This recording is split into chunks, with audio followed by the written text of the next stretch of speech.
Hello friends, welcome to my channel. Party మారిన ఎమ్మెల్యేల పరిస్థితి అయితే ముందు నుయ్యి వెనక గొయ్యి లెక్క తయారైంది.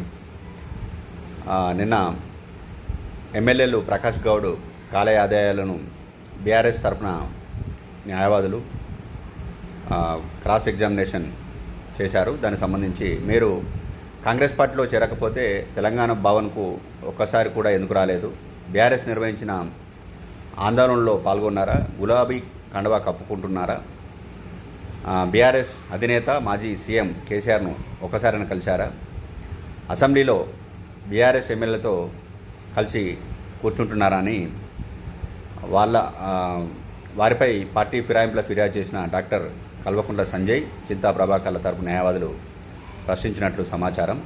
పార్టీ ఫిరాయింపులపై ఫిర్యాదు చేసిన పల్లా రాజేశ్వరరెడ్డి, డాక్టర్ కల్వకుంట్ల సంజయ్, చింతా ప్రభాకర్లు ఆరోపణలు ఎదుర్కొంటున్న ఎమ్మెల్యేలు బండ్ల కృష్ణమోహన్ రెడ్డి, ప్రకాష్ గౌడ్, కాలేయ ఆదాయ, గూడెం మైపాల్ రెడ్డి తరపున న్యాయవాదులు సెప్టెంబర్ 29న క్రాస్ ఎగ్జామినేషన్ చేసిన విషయం విదితమే.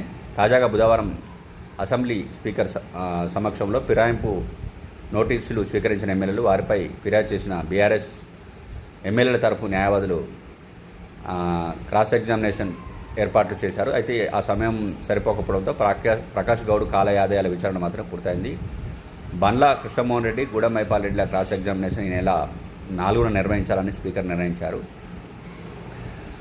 తాజా విచారణలో ప్రకాష్ గౌడ్ కాలేయ ఆదాయాలకు సంబంధించి బీఆర్ఎస్ ఎమ్మెల్యేల తరపున న్యాయవాదులు సుమారు 89 ప్రశ్నలు వేసినట్టు తెలిసింది. మీరు పార్టీ మారినట్టుగా అన్ని ఆధారాలున్నాయి, స్వయంగా సీఎం సమక్షంలో కాంగ్రెస్ కండువా కప్పుకున్నారు, పక్కన అప్పటి రాష్ట్ర వ్యవహారాల ఇన్ఛార్జి పార్టీ ఇతర నాయకులు ఉన్నారు, మీరు సోషల్ మీడియా వేదికలో దీనికి సంబంధించిన పోస్ట్ చేశారు, మీరు ఎక్కడ పార్టీ మారాలని ప్రకటించారు, మీపై వస్తున్న కథనాలను ఖండించలేదు, బీఆర్ఎస్ నేతలతో జరిగిన సమావేశాలు ఎందుకు పాల్గొనలేదు, కాంగ్రెస్ పార్టీ ప్రభుత్వానికి వ్యతిరేకంగా బీఆర్ఎస్ పలు ఆందోళనలు నిర్వహించినా మీరు ఎందుకు హాజరు కాలేదు, పార్టీ మారకపోతే మీ నియోజకవర్గంలో పార్టీ కార్యక్రమాలు జరిగినా ఎందుకు పాల్గొనలేదని ప్రశ్నలు సంధించినట్టు తెలుస్తోంది.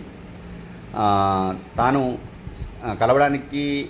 సీఎం కలవడానికి అపాయింట్మెంట్ కోరా ఢిల్లీ వెళ్తున్నానని అక్కడికి వచ్చి కలవాలని రేవంత్ రెడ్డి సూచించడంతో ఢిల్లీ ఆయనను కలిసినానని కాలేయ ఆదాయ వివరణ ఇచ్చినట్లు తెలిసింది. ఆ సమయంలో ఏఐసీసీ అధ్యక్షుడు ఖర్గే, కాంగ్రెస్ పార్టీ అప్పటి రాష్ట్ర వ్యవహారాల ఇన్ఛార్జు మీ పక్కనే ఉన్నారు కదా అని న్యాయవాదుల ప్రశ్నగా వారిని తాను కలవలేదని, సీఎంను మాత్రం కలిశానని యాదయ్య చెప్పినట్లు సమాచారం. మాజీ ఎమ్మెల్యే రంజిత్ రెడ్డి, మీరు కలిసి బీఆర్ఎస్ బీజేపీ కార్యకర్తలను కాంగ్రెస్ ఆహ్వానించారు కదా అని అప్పటి సంఘటన సంబంధించిన ఫోటోలు చూపించి న్యాయవాదులు ప్రశ్నించినట్టు తెలుస్తుంది. మొత్తానికైతే ఇది వీళ్ళ పరిస్థితి చాలా దారుణంగా ఉంది. అంటే పార్టీ మారినామని చెప్పుకోలేరు, ఉన్నామని చెప్పుకోలేని పరిస్థితిలో ఉంది.